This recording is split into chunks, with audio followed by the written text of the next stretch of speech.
The 67 bus route that wound through the small industrial town of Mill Haven, Pennsylvania, had always been unremarkable, but a utilitarian service connecting the working-class neighborhoods to the factories and the modest downtown district. Bus drivers came and went. Passengers were faces in a crowd, anonymous, forgettable, except for one. In the fall of 2001, a young woman began riding the 67 bus every weekday. She always boarded at the Henderson Street stop at precisely 7:42 a.m. She always sat in the same seat, number 23, on the left side, just behind the rear door. And she always disembarked at the Westlake Industrial Complex at 8:17 a.m. Her name was Eleanor Walsh, 22 years old, recently graduated with honors from Mill Haven Community College, a new employee at Kestrel Pharmaceuticals in the accounting department. Quiet, polite, unmemorable to most. But bus driver Raymond Teller noticed her. Not because she was particularly striking or because she did anything to draw attention to herself. Quite the opposite. It was her absolute adherence to routine that made her stand out to him. Same time, same seat, same stop, every single day without variation. There's something unsettling about people who never break pattern, Raymond would later tell investigators. It's not natural. People are chaos. And they oversleep. They take days off. They get sick. But not her, not Eleanor. On December 12, 2001, Eleanor Walsh boarded the 67 bus as usual. She nodded politely to Raymond as she always did. She walked to seat 23 and sat down. She placed her navy blue backpack on her lap rather than beside her or on the floor. She stared straight ahead, occasionally glancing out the window. At 8:17 a.m., she stood up as the bus approached the Westlake Industrial Complex stop. She walked to the rear door. She exited the bus. She turned left toward the Kestrel Pharmaceuticals building. It was the last time anyone would see Eleanor Walsh alive. Raymond Teller didn't notice her absence the next day, or the day after. It wasn't until Friday, December 14th, that he realized he hadn't seen the young woman in seat 23 all week. He mentioned it casually to another regular passenger, an elderly man named Frank Porter. Probably just took some vacation days before the holidays, Frank suggested. Nothing strange about that. But Raymond couldn't shake the feeling that something was wrong. For 3 months, Eleanor Walsh had never missed a day. Not one. Then suddenly she vanished. When Eleanor failed to show up on Monday of the following week, Raymond reported his concerns to the Mill Haven Police Department. Officer Daniel Kemp took his statement but seemed unimpressed. Adults have the right to go wherever they want, whenever they want, Officer Kemp explained. Unless there's evidence of a crime, there's nothing we can do, Raymond persisted. He described Eleanor's rigid schedule, her consistent behavior. He emphasized how completely out of character her disappearance was. Look, Officer Kemp said, leaning across his desk. I understand you are concerned, but this woman, Eleanor Walsh, right? She's not your relative, she's not your friend. She's just someone who rides your bus. Maybe she quit her job. Maybe she moved away. Maybe she bought a car. There are 100 normal explanations that don't involve something sinister. Raymond left the police station feeling dismissed and frustrated. He considered dropping the matter. After all, Officer Kemp had a point. Eleanor was a stranger to him, just a passenger. His interest in her whereabouts could even be misconstrued as inappropriate. But the empty seat number 23 bothered him every day as he drove his route.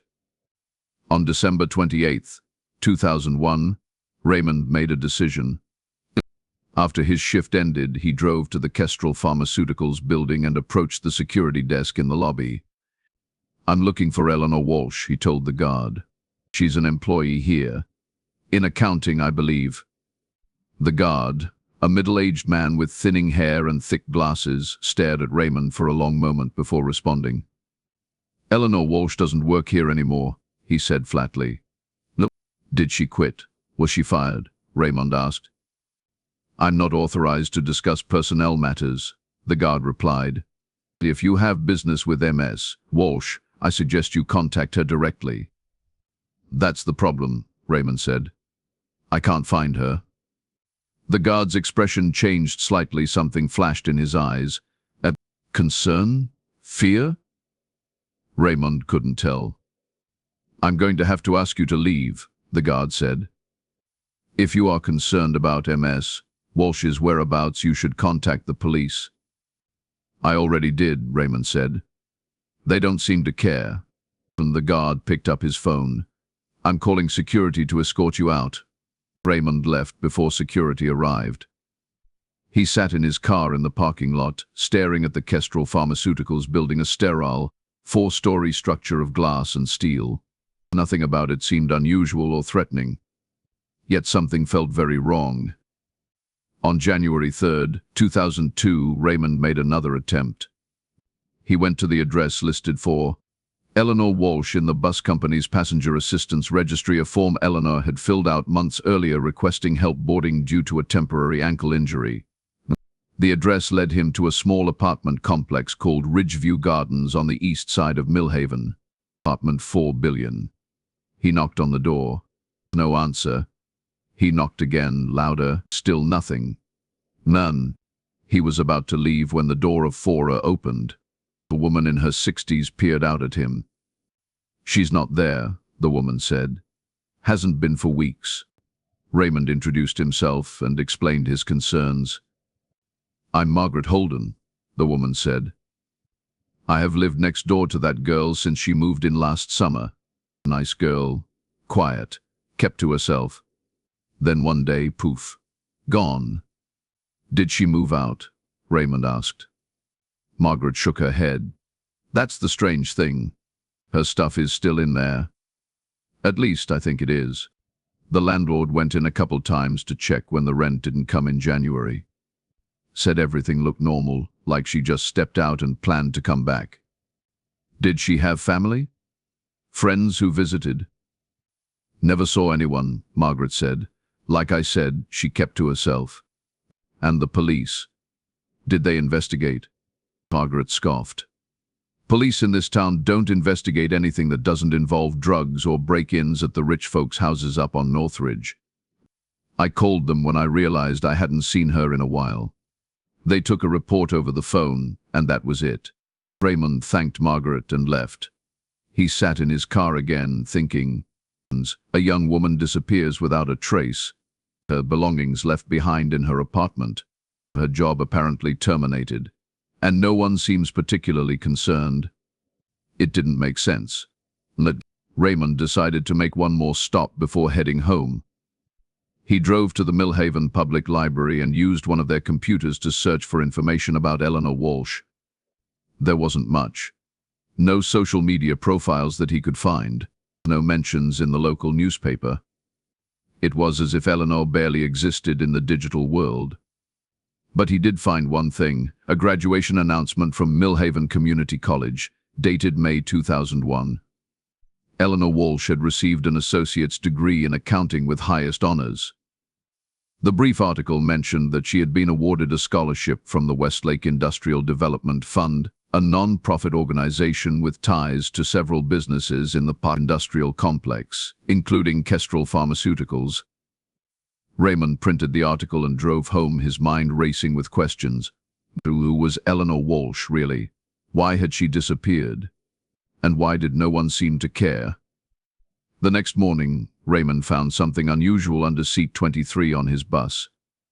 A small blue notebook. He hadn't noticed it during his end-of-day inspection the previous evening, which meant someone must have left it there that morning before he started his route.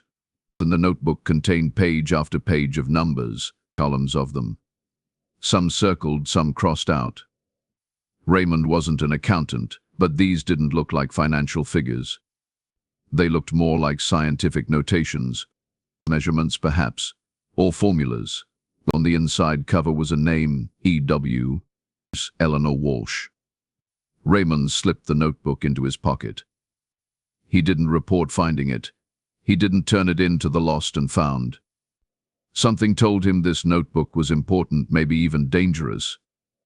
That evening, after his shift, Raymond sat at his kitchen table and examined the notebook more carefully.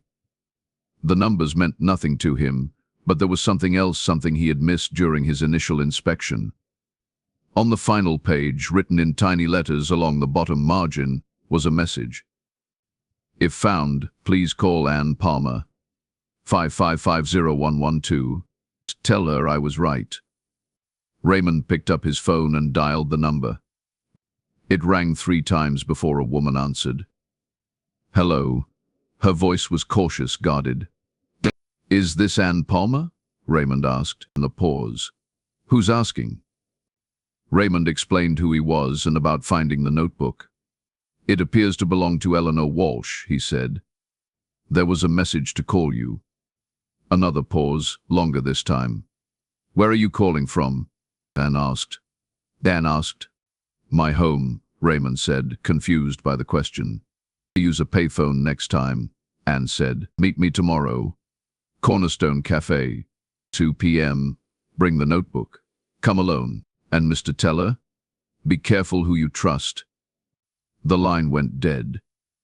Raymond stared at his phone, a chill running down his spine. How had Ann known his last name? He hadn't mentioned it.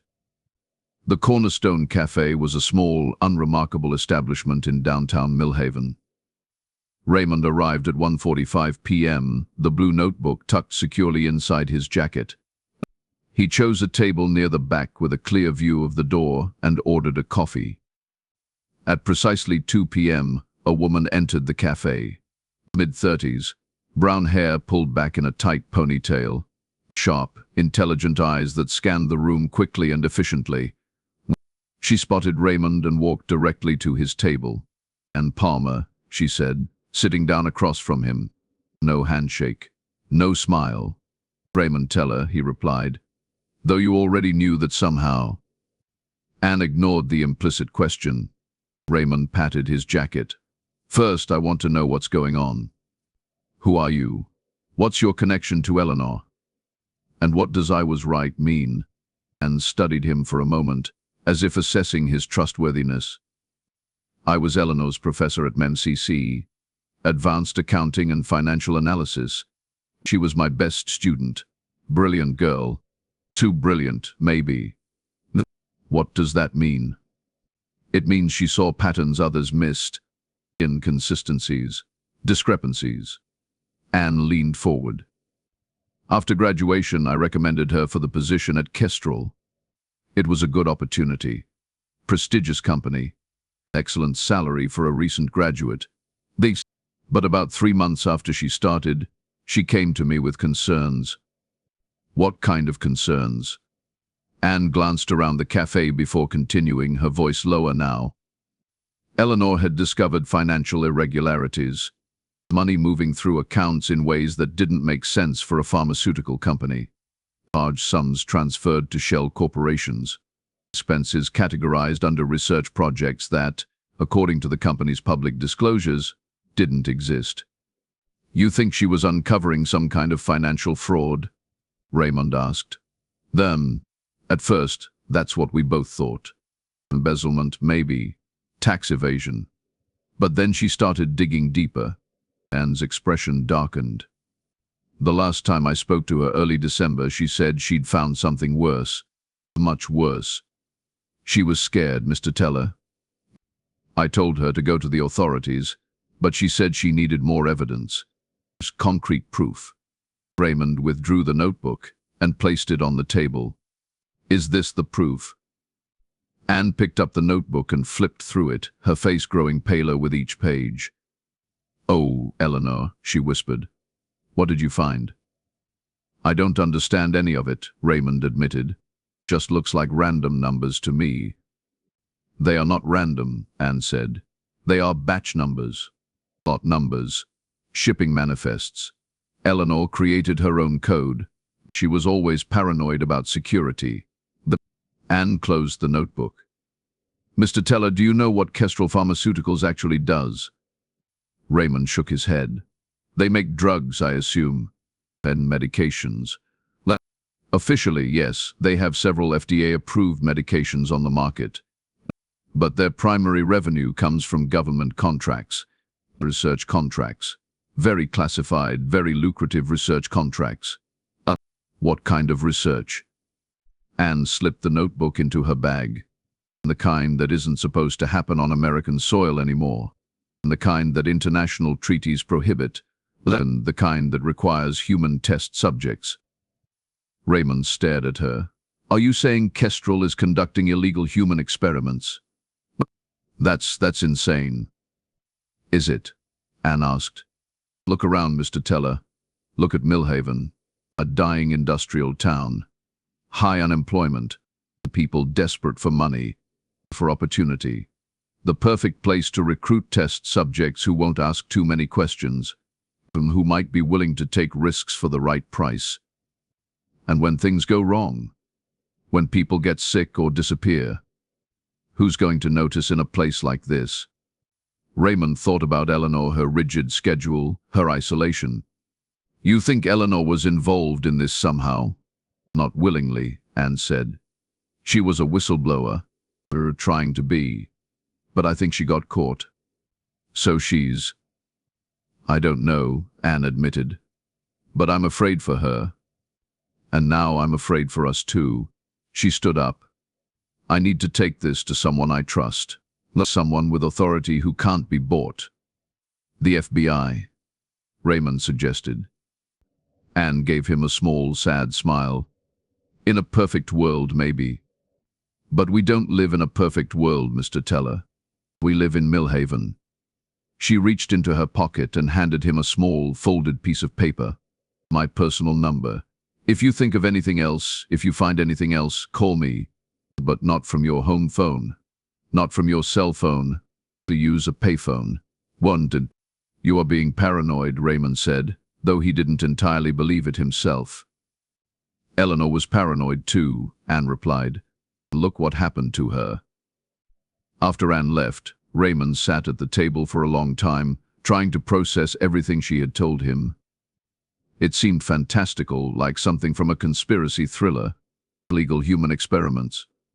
Government contracts. What corporate cover-ups. Surely there was a more rational explanation for Eleanor's disappearance. But as he drove home, Raymond found himself watching his rearview mirror, checking to see if anyone was following him. Paranoia, it seemed, was contagious. The next morning, Raymond began his route as usual. When he reached the Henderson Street Eleanor's stop, he found himself slowing down, half expecting to see her standing there. But of course she wasn't. As the bus pulled away, Raymond glanced in his side mirror. A black sedan was parked across the street. A man in a dark suit sat behind the wheel, watching the bus. Just a coincidence, Raymond told himself. But he didn't believe it. That afternoon, Raymond's supervisor called him into his office. Got some news, Ray, the supervisor said. No good news. You are being reassigned. Reassigned? Raymond had been driving the 67 route for over 5 years. To which route? Route. No route. Office duty. Dispatch. Same pay, better hours, no more dealing with the public. Raymond frowned. I don't want office duty.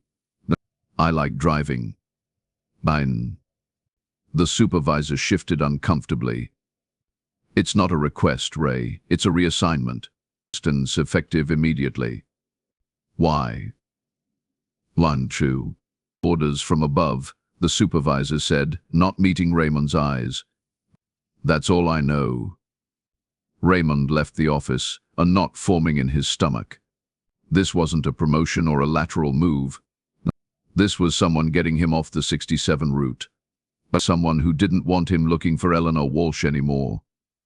Instead of going to the dispatch office, Raymond walked out to his car. He needed to think. He needed to talk to Anne Palmer again. As he reached for his door handle, he noticed a piece of paper tucked under his windshield wiper. A single sentence, typed, "Stop asking questions about EW." Raymond looked around the parking lot. Empty, except for employees' cars. No one watching. At least, no one he could see. He got into his car and drove straight to a payphone outside a convenience store. He dialed Anne's number. No answer. And Raymond drove to Millhaven Community College. He asked at the administration office for Ann Palmer's classroom or office. "Professor Palmer?" The receptionist said, looking confused. "We don't have a Professor Palmer on staff. She teaches accounting," Raymond insisted. "Advanced accounting and financial analysis." The receptionist checked her computer. "We have a Professor Jensen who teaches that course. As for the past 8 years. No Ann Palmer in any department, I'm afraid." Raymond thanked her and left, his mind racing. Had Ann lied to him? Or had she never existed in the first place? Was he losing his mind? He drove to the address Ann had given him, a small house on the outskirts of town. The mailbox read Palmer, which gave him some relief. But when he knocked on the door, an elderly man answered. "I'm looking for Ann Palmer," Raymond said. "Ann." The man repeated, his voice cracking with age. "Ann's been gone a long time, young man. Nearly 20 years now." "Gone? You mean she moved away?" The old man's eyes watered. "My daughter died in 1983. Car accident. Just 22 years old. Same age as her mother when I lost her too." Raymond apologized for disturbing the man and retreated to his car. Nothing made sense anymore. Ann Palmer, or whoever she was, had taken Eleanor's notebook and disappeared. Now Raymond had nothing, no evidence, no allies, just a growing sense that he was in danger. That night Raymond couldn't sleep. He sat in his living room, curtains drawn, lights off, watching the street through a small gap in the fabric. The black sedan drove past his house 3 times between midnight and dawn. In the morning, Raymond called in sick. He packed a small bag and checked into a motel on the highway, paying cash and using a false name. He needed time to think, to plan his next move. In his motel room, Raymond spread out everything he knew about Eleanor Walsh and her disappearance. It wasn't much. The graduation announcement, but Ann Palmer's phone number, which now seemed useless, the warning note left on his windshield. And a new realization, something that had been nagging at him since his conversation with the man at Ann Palmer's house. The old man had said his daughter died in 1983, at age 22. If she were alive today, she'd be in her early 40s. But the woman who called herself Ann Palmer appeared to be in her mid-30s at most. So who was she, and why had she lied? Raymond needed answers, and there was only one place he could think to find them. On January 8, 2002, at 11:43 p.m., Raymond Teller broke into Kestrel Pharmaceuticals. It wasn't difficult. The security system was designed to keep people out during non-business hours, but as a service worker who regularly entered and exited the building, Raymond had observed the security protocols for months. He knew which doors had alarms. He knew where the cameras were positioned. He knew the code to the employee entrance, because he had watched Eleanor Walsh enter it dozens of times from his vantage point on the bus. What Raymond didn't know was what he was looking for.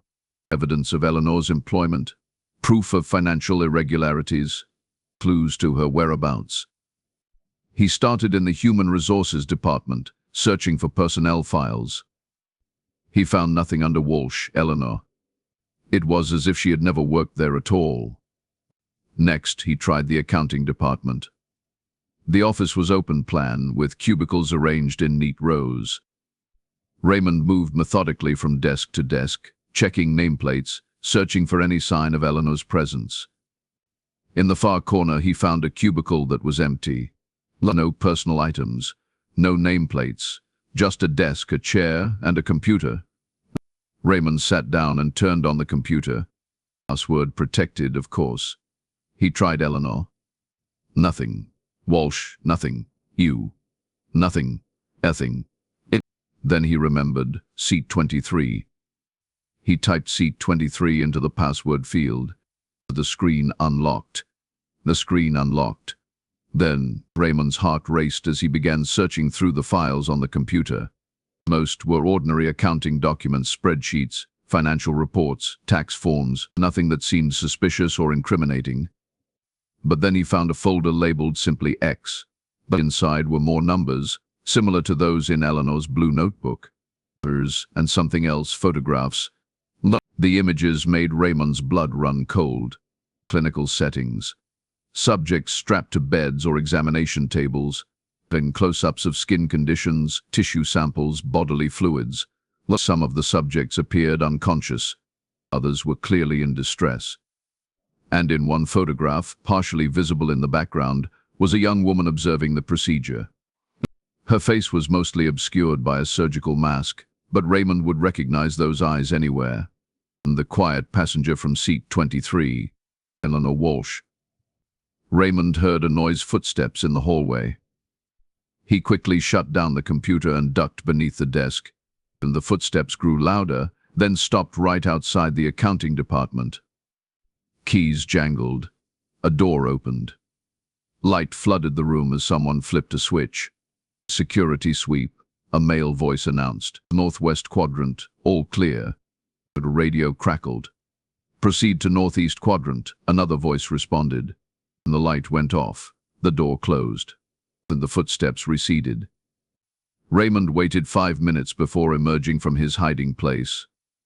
He needed to leave now, but first he needed evidence. He turned the computer back on, entered the password again, and inserted a blank disk he had brought with him. He copied the entire X folder onto the disk. As the files transferred, Raymond noticed something else on the desktop, a video file labeled U_final. With a sense of dread, Raymond clicked on it. The video showed a small, windowless room. White walls, concrete floor, a single chair in the center. Sitting in the chair was Eleanor Walsh. She looked terrible, pale, thin, dark circles under her eyes. Her hands were bound behind her back. The voice off camera spoke. "State your name for the record." "Eleanor Ann Walsh," she replied, her voice flat, emotionless. "And do you understand why you are here?" "Yes, I violated my contract. I attempted to expose classified information. I betrayed the trust of Kestrel Pharmaceuticals and its partners." "What information did you attempt to expose?" Eleanor's eyes flickered briefly, a moment of defiance, quickly suppressed. Project Xylem, the human trials, the violations of the Helsinki Declaration, the falsified FDA reports, the deaths. "And who did you share this information with?" "No one," Eleanor said. "You stopped me before I could." The off-camera voice was silent for a moment. "We don't believe you, Eleanor. We know about the notebook. We know about Professor Palmer." Eleanor's expression didn't change. "I don't know what you are talking about." "Where is the notebook, Eleanor?" "I destroyed it." A sigh from off-camera. "That's unfortunate. For you and for Ann Palmer." Now Eleanor's composure cracked. "Leave her out of this. She knows nothing. Les, we will determine that for ourselves." The video cut to static briefly, then resumed. Eleanor looked worse. Blood trickled from her nose. One eye was swollen shut. "Let's try again," the off-camera voice said. "Where is the notebook?" Eleanor stared directly at the camera. "Under seat 23, she said. "On the 67 bus. Go find it, you bastards." The video ended. Raymond ejected the disc with trembling hands. Eleanor had hidden the notebook on his bus, knowing he would find it, knowing he would notice her absence and start asking questions. She had chosen him, a complete stranger, to be her contingency plan, and he had failed her. As Raymond turned to leave, the lights suddenly blazed on. Standing in the doorway were 2 men in suits. One held a gun, pointed directly at Raymond's chest. "Raymond Teller," the man said. "We have been looking for you." The other man stepped forward, hand extended. "I believe you have something that belongs to us." Raymond clutched the disc in his pocket. "I don't know what you are talking about." The man smiled coldly. "The notebook, the disc, the truth about Eleanor Walsh. But it doesn't matter anymore. You are going to come with us, Mr. Teller. There are people who want to talk to you." "People from Kestrel?" Raymond asked, trying to keep his voice steady. The man laughed. Kestrel is just a front, Mr. Teller, and a very small part of a much larger operation. And now you are going to be a part of it too. Project Xylem has an opening for a new test subject. Raymond looked from one man to the other, calculating his chances. 0. He was trapped. What happened to Eleanor? He asked, playing for time, looking for an opportunity to escape. Subject EW is no longer your concern, the man with the gun said. Your concern now is survival. Cooperate and you might live through the experience. Resist and, well, he gestured with the gun. Science always needs control groups. Raymond took a deep breath. And if I give you the disc? The notebook is gone. The woman who called herself Ann Palmer took it. The men exchanged glances. Took it where? The first man demanded. I don't know, Raymond said truthfully. She disappeared. Just like Eleanor. That's not possible, the second man said, his confidence faltering slightly. We have been watching you. Every move. Every conversation. Then you know I'm telling the truth, Raymond replied. The notebook is gone. But I have the disc. All of Eleanor's files. The photos, the video, everything. The first man extended his hand. Give it to me, now, and maybe we can work something out. Raymond slowly reached into his pocket. But instead of producing the disc, he grabbed a fire extinguisher from the wall beside him and discharged it directly at the men. In the chaos, he ran not toward the exit, which would surely be guarded, but deeper into the building. He had seen something on Eleanor's computer, by a map of the facility. And there, in the lowest level, a maintenance tunnel, an old coal delivery system from when the building had been a factory in the 1950s. A way out that probably wouldn't be monitored. As alarms blared and security teams mobilized, Raymond raced through the corridors of Kestrel Pharmaceuticals, the disc secure in his pocket, that Eleanor's final message playing in his mind, under seat 23, on the 67 bus. Go find it, you bastards. She had trusted him to find the truth. To expose what was happening at Kestrel, to finish what she had started. And as bullets ricocheted off the walls around him, Raymond Teller made a promise to the passenger in seat 23. He would not fail her again. The maintenance tunnel beneath Kestrel Pharmaceuticals was exactly where Eleanor's facility map had indicated a narrow, damp passageway that smelled of mildew and rust. Raymond moved as quickly as he dared through the darkness, using his phone's dim light to navigate. Behind him, the sounds of pursuit grew fainter. They hadn't discovered his escape route. Not yet. Not yet. The tunnel extended for nearly half a mile, eventually emerging through a rusted grate in the woods behind the Westlake Industrial Complex. As Raymond pulled himself out into the cold January night, his clothes torn and filthy, he knew he couldn't go home. Couldn't go anywhere they might look for him. He needed to disappear, just as Eleanor had been forced to disappear. But first, he needed to make sure the evidence survived. At 3:17 a.m., Raymond found an all-night copy shop in a neighboring town. He used their computer to make 3 copies of the disc's contents. He mailed 1 copy to the Pittsburgh Post-Gazette, addressed to their investigative reporting desk. He mailed another to the regional FBI office in Philadelphia. The 3rd copy he kept with him, along with the original disc. Then Raymond Teller vanished. 3 days later, his abandoned car was found at a bus station in Ohio. Inside was a suicide note, apologizing for his mental breakdown and paranoid delusions about Kestrel Pharmaceuticals. The local police, working with Millhaven authorities, declared it a probable suicide. The search for Raymond Teller was perfunctory at best. No body was ever found. The packages Raymond sent never reached their destinations. Postal records would later show they were collected by individuals claiming to be representatives of the recipients, presenting proper identification and authorization. For all intents and purposes, both Eleanor Walsh and Raymond Teller ceased to exist in January 2002, and Project Xylem continued. Like 20 years passed, but Millhaven changed little in those 2 decades. The factories closed one by one. Kestrel Pharmaceuticals expanded, becoming the town's primary employer. The 67 bus route was discontinued in 2010 due to budget cuts. The Westlake Industrial Complex was renamed the Kestrel Innovation Campus. On a rainy morning in March 2022, a woman named Julia Bennett arrived in Millhaven, 36 years old. Dark hair streaked with premature gray, but tired eyes that had seen too much. A journalist for an online publication specializing in cold cases and corporate malfeasance. She checked into the Millhaven Motor Lodge, the same motel where Raymond Teller had stayed briefly before his disappearance. She requested room 23 specifically. The desk clerk didn't think anything of it. In her room, Julia unpacked methodically. Clothes in the dresser, toiletries in the bathroom, laptop on the desk, and from a hidden compartment in her suitcase, a blue notebook and a computer disk, wrapped carefully in protective packaging. Julia Bennett was not her real name.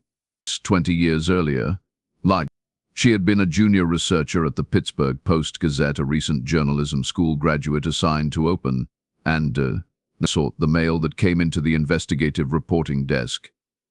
She had opened a package containing a disk and a handwritten note. Before she could alert her superiors, two men in suits had appeared at the newspaper's offices, claiming to be federal agents investigating a terrorist threat. They had taken the package, but not before the junior researcher had made a copy of the disk. Not before she had read the note. "My name is Raymond Teller. I have discovered evidence of illegal human experimentation at Kestrel Pharmaceuticals in Millhaven. A woman named Eleanor Walsh tried to expose this operation and has disappeared. I fear I will be next. Please investigate. Please find the truth." For 20 years, the woman now calling herself Julia Bennett had been doing just that, investigating, gathering evidence, building a case. Slowly, carefully, always under the radar, always aware that the people behind Project Xylem were still out there, still watching. And now she had returned to where it all began. Millhaven, Pennsylvania. Day, Begon, Miku, Miltang. Julia's first stop was the Millhaven Public Library. She accessed their archives, searching for information about Eleanor Walsh and Raymond Teller. There was little to find. A graduation announcement, a brief article about Raymond's disappearance and presumed suicide. Nothing that connected the two individuals. Nothing about Kestrel Pharmaceuticals beyond the standard corporate press releases and the occasional feature about their charitable contributions to the community. Next, she visited the Millhaven Transit Authority. The current employees were too young to remember Raymond Teller or the old 67 bus route. But a retired dispatcher named Howard Green was willing to meet with her at a local diner. Ray Teller, the old man mused, stirring his coffee. Now that's a name I haven't heard in a long time.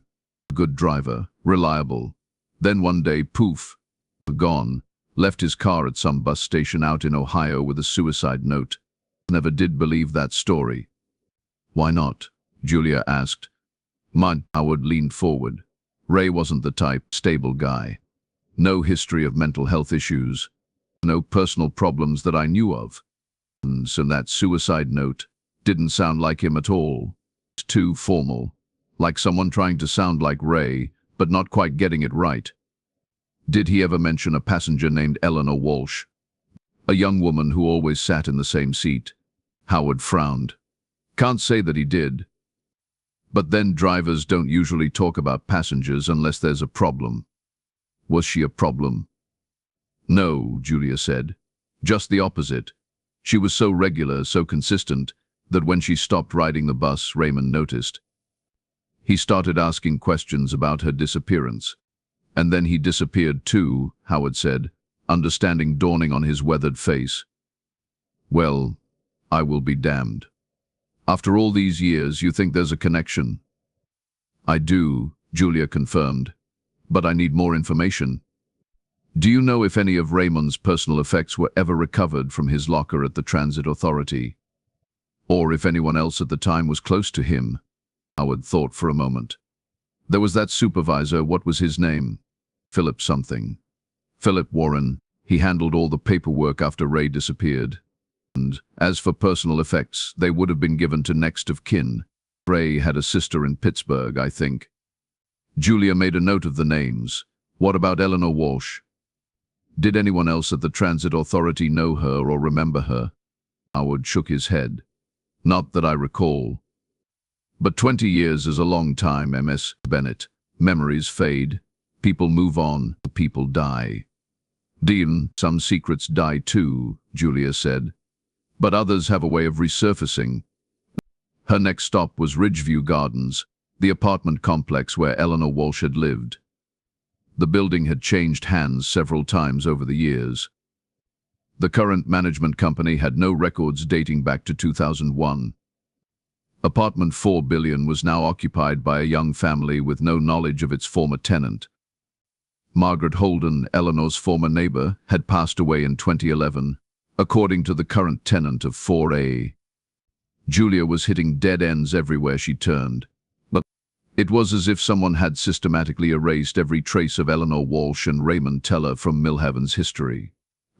But there was one place she hadn't tried yet, one potential source of information that might still exist, despite the passage of time and the efforts to suppress the truth. Kestrel Pharmaceuticals itself. Getting inside Kestrel legally would be impossible. Security had undoubtedly been enhanced since Raymond's break-in 20 years earlier. But Julia didn't need to enter the building to gather intelligence. There were other ways to learn about what went on behind those walls. She set up surveillance across from the main employee entrance. For 3 days, she watched and recorded the comings and goings of Kestrel staff. She noted the security protocols, the shift changes, the delivery schedules, and she looked for employees who might be vulnerable, disgruntled, financially stressed, morally conflicted. The kind of people who might be willing to talk to a journalist, off the record, about their employer's activities. On the 4th day, Julia identified her target, a middle-aged woman who exited the building each evening with the same defeated posture, that is, who sat alone in her car for several minutes before driving home, often wiping tears from her eyes. Janine Porter, executive assistant to Kestrel's director of special projects, recently divorced, struggling with medical bills for a daughter with a chronic illness, and as Julia would soon discover, harboring serious reservations about some of Kestrel's research protocols. But it took time to gain Janine's trust. By roman, malfaming, casual encounters at the coffee shop near Kestrel, sympathetic conversations, small kindnesses. Finally, after 2 weeks, Janine agreed to meet Julia at a restaurant in a neighboring town, far from the watchful eyes of Kestrel security. I can't give you documents, Janine said immediately, her voice hushed despite the restaurant's ambient noise. They'd know it was me. The tracking systems on our computers, the cameras everywhere, they'd know. I understand, Julia assured her. I'm not asking you to risk your job or your safety. I just want to know if the name Eleanor Walsh means anything to you. Janine's reaction was immediate and visceral. That her face paled. Her hands trembled. Where did you hear that name? She whispered. Julia chose her next words carefully. I'm investigating a cold case, a disappearance from 2001. Eleanor Walsh worked in Kestrel's accounting department briefly before she vanished. You shouldn't be asking these questions, Janine said, her eyes darting around the restaurant nervously. You have no idea what you are getting into. But I know about Project Xylem, Julia said quietly. Janine knocked over her water glass. As a server rushed over to clean the spill, Janine leaned across the table. Who are you? Really? Someone who wants justice for Eleanor Walsh, and for Raymond Teller, and for who knows how many others. Janine stood up. I can't do this. I'm sorry. Janine, please. I'm not asking you to confirm anything specific. Just tell me, is Eleanor Walsh still alive? Janine hesitated. I don't know, she said finally. No, and I have only been with Kestrel for 8 years. But there are files. Restricted files. Project Xylem was shut down in 2011. Or that's what they told most of the staff. But some of the test subjects are still monitored, still housed in a secure facility. Where? Well, And then, Janine shook her head. I don't know the exact location, somewhere in the old section of the Westlake complex. The part that was supposedly decommissioned after the EPA investigation in 2015. What does Xylem mean? What was the project? It's a botanical term, Janine explained. Xylem is plant tissue that transports water and nutrients from the roots to the leaves and other parts of the plant. At Kestrel, it referred to a delivery system for pharmaceuticals. A way to transport drugs directly to specific organs or systems within the body, bypassing the usual barriers. Like the blood-brain barrier? Julia asked. Janine nodded. Exactly. The potential medical applications were enormous. Targeted cancer treatments, therapies for neurological conditions. But the side effects, she trailed off, her expression haunted. What side effects? Immune system collapse, organ failure, neurological damage, and in some cases something they called cognitive reorganization. I don't know exactly what that means, but from the notes I have glimpsed, it seems to involve personality changes, memory loss, identity dysphoria. Julia processed this information, and the test subjects, they were volunteers. Janine's laugh was bitter. That's what the official documentation says. Informed consent, appropriate compensation, full disclosure of risks. But I have seen the real intake forms. Many were desperate people, terminally ill patients, individuals with massive medical debt, people with no family or social connections, people who wouldn't be missed. People like Eleanor Walsh, Julia murmured. No, Janine said sharply. Eleanor Walsh was different. She wasn't a test subject, at least not initially. She was staff. But she saw something, or found something, that she wasn't supposed to see. And then, when Janine made a disappearing gesture with her hands, she became a test subject, Julia finished. I have said too much already. Janine stood up again. I'm sorry, but I can't help you anymore. Janine, wait. Just one more question. Is there anyone still at Kestrel who would have been there in 2001? Anyone who might remember Eleanor directly? Janine thought for a moment. Dr. Victor Harmon. He's been with the company since the beginning, director of research, but he won't talk to you. He's completely loyal to the company, not to the project. Montaigne. Thank you, Julia said. You have been more help than you know. Janine gathered her belongings. Be careful, MS. Bennett. These people, they don't just silence whistleblowers, then they erase them. Completely. Not. After Janine left, Julia remained at the table, organizing her thoughts. Eleanor Walsh had discovered Kestrel's illegal human experimentation. She had gathered evidence. She had planned to expose them. But she was caught. And instead of simply eliminating her, Kestrel had done something far worse. They had made her a test subject in their twisted research. And Raymond Teller, a bus driver who had simply noticed a missing passenger and asked too many questions, had met a similar fate. Or had he? His body had never been found. The suicide note was suspect. Monterey. Was it possible that Raymond Teller was still alive, somewhere in that secure facility Janine had mentioned? Julia needed to find out, but she couldn't do it alone. She needed allies. People who could help her access the restricted areas of the Kestrel facility. People who could protect the evidence and ensure the truth came to light, even if something happened to her. She made 3 phone calls that night. The first was to Sam Washington, a former FBI agent now working as a private investigator. They had worked together on other cases involving corporate malfeasance. He owed her a favor. The second call was to Dr. Eliza Monroe, a pharmaceutical researcher with expertise in drug delivery systems. Eliza had been a whistleblower herself once, exposing dangerous shortcuts taken by her former employer. She understood the risks and the stakes. The third call was to a contact at the Environmental Protection Agency, the agency that had investigated Kestrel in 2015 for alleged chemical dumping. The investigation had been closed without findings, but Julia's contact had always suspected interference from higher up. He could provide credentials that would get them onto the Kestrel campus under the guise of a follow-up inspection. 3 days later, they assembled in Julia's motel room. Maps of the Kestrel facility spread across the bed. Security protocols analyzed. Contingency plans developed. Their objective: locate the secure facility housing the test subjects, gather evidence of ongoing illegal experimentation, and, if possible, find Eleanor Walsh and Raymond Teller or discover their fates. The EPA credentials got them past the main gate of the Westlake complex.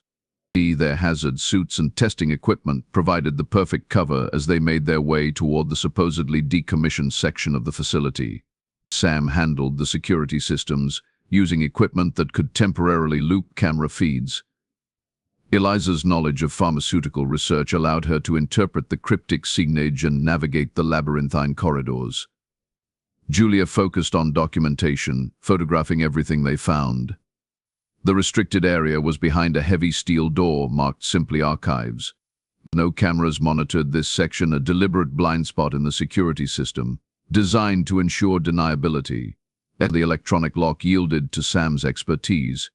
Beyond the door was not an archive but an elevator. Single button. Down. As the elevator descended, Julia felt a growing sense of dread. What would they find below? How many lives had been destroyed by Project Xylem? And was she leading her friends into a trap? The elevator doors opened onto a sterile, white corridor. The air smelled of antiseptic and something else, something sickly sweet, like rotting fruit. The lights were dimmed, creating pools of shadow between overhead fixtures. Along one wall were observation windows, looking into small, cell-like rooms. Some were empty. Others contained beds with restraints. And in 3 of the cells there were people. The first was an elderly man, his frail body connected to various monitoring devices. He lay motionless, eyes open but vacant, staring at the ceiling. The second contained a middle-aged woman, pacing her cell in endless circles, her lips moving in a silent monologue. When she saw the observers at her window, she rushed forward, pressing her hands against the glass, her expression desperate, pleading. The third cell held a younger woman, perhaps in her 40s. She sat cross-legged on her bed, a serene expression on her face. Unlike the others, she seemed aware and calm. She looked directly at Julia and smiled a smile that seemed both knowing and sad. "That's her," Julia whispered. "That's Eleanor Walsh." But it couldn't be. Eleanor would be in her early 40s now. This woman looked much younger, as if she hadn't aged a day since 2001. "Look at the chart," Eliza said, pointing to a digital display beside the cell. Subject EU23. Initial intake December 14th, 2001. Current age 44. Biological age 22. "How is that possible?" Sam asked. One of the side effects Janine mentioned, Julia realized. They have been experimenting with some kind of age suppression or reversal. That's why Eleanor looks the same as she did 20 years ago. Eleanor, if it was truly her, continued to watch them with that strange, knowing smile. She raised a hand and made a writing motion in the air. "She wants to communicate," Julia said. She looked around for something to write with, but Eliza was already pulling a notepad and pen from her equipment bag. Sam checked the corridor. "All clear, but we need to hurry. Our loop on the upper-level cameras won't last forever." Julia held the notepad up to the window. Eleanor nodded and pointed to the cell door. There was a small, secure slot used for passing meal trays and medications. Eliza examined it. "We can pass the notepad through here, but it's a risk, and if she triggers any kind of alarm." "We have to try," Julia insisted. She slid the notepad and pen through the slot. Eleanor took them with steady hands. She wrote quickly, then passed the notepad back. Her message was clear, her handwriting precise. "You found my notebook. C23. Just like I planned." Julia gasped. "How did you know?" Eleanor wrote again. "Raymond told me you were coming. He's been waiting for you." "Raymond Teller? He's alive. He's here?" Julia pressed her hands against the window. Where? Well, being onto.